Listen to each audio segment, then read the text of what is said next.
Good morning. I thank you so much for sharing your time with us this morning for our devotional for Monday, July the 13th.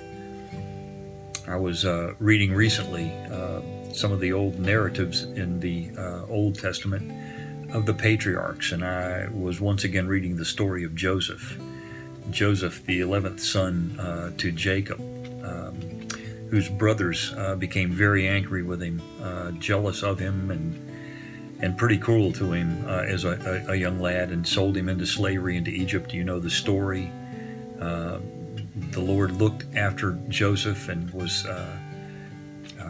showed him great favor, and it didn't take long before Joseph had made a great name for himself in Egypt, and was actually placed in charge of Potiphar's house, and then was falsely accused of transgressions against Potiphar's wife, which of course he didn't do, but he was thrown immediately into prison. And so I was rereading that little portion of the narrative, and I came upon these verses that just spoke to me this morning, and I wanted to share them. This is when Joseph's in prison. But the Lord was with Joseph and showed him steadfast love, and gave him favor in the sight of the keeper of the prison. And the keeper of the prison put Joseph in charge of all of the prisoners who were in prison. Whatever was done there, he was the one who did it. Whatever was done there, Joseph was the one who did it. And I thought about that, and I just started thinking, wow, of all of the work that came out of that prison, of all of the things that they were required to do, Joseph became them. He did the work for them. And I couldn't help but fast forward in my mind to a bit of Isaiah's prophecy. Isaiah would prophesy, "He poured out his soul to death and was numbered with our transgressors. Yet he bore the sins of many." And of course, that just tells us that Jesus, the great doer, who came to this earth not only to reveal God and God's heaven to us here on earth, and to do the great works, the great healings, and the great teachings, and becoming God's love personified for us. And Jesus was the great doer in this regard. He took our place on the cross. Jesus came to become our sin, and he took our place on the cross. He became the doer of our transgressions. And as I thought about that, I thought about, Jesus is doing that so that we would then do his works.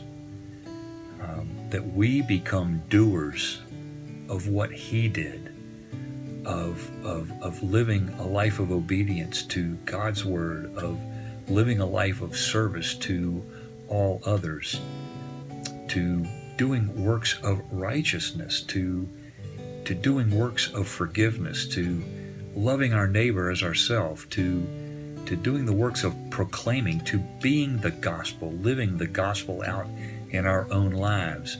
That we do these things because of what the great doer Jesus did for us.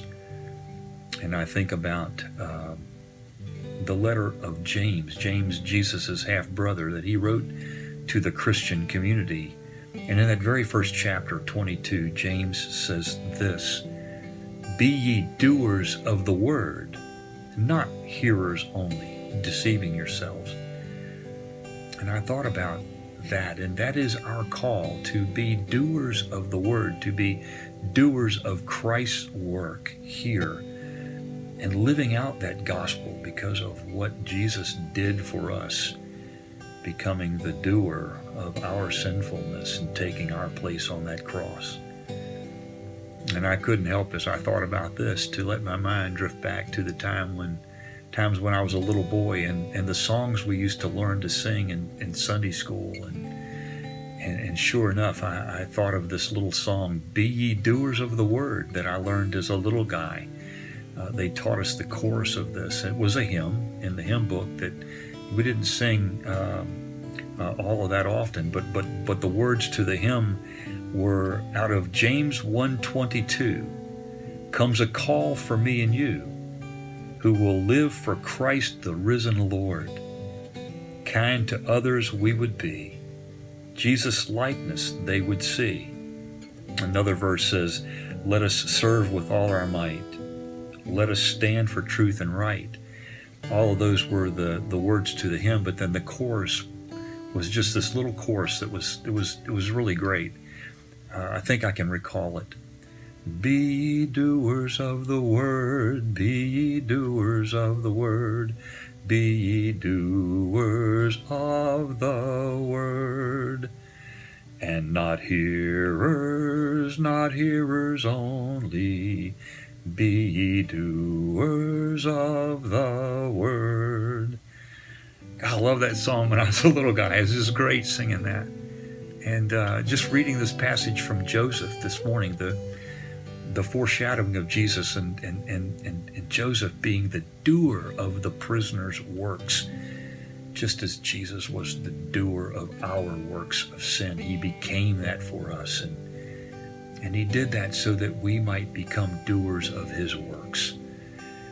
So my prayer for myself today and for you is to find those ways where we can live out the gospel of Jesus Christ to those around us and be doers of the word.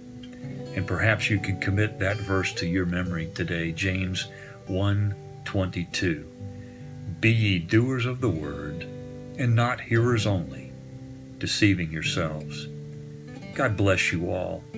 Have a great day, and thanks for tuning in today, and thanks for listening to me sing my little song from my Sunday school days. What a great memory.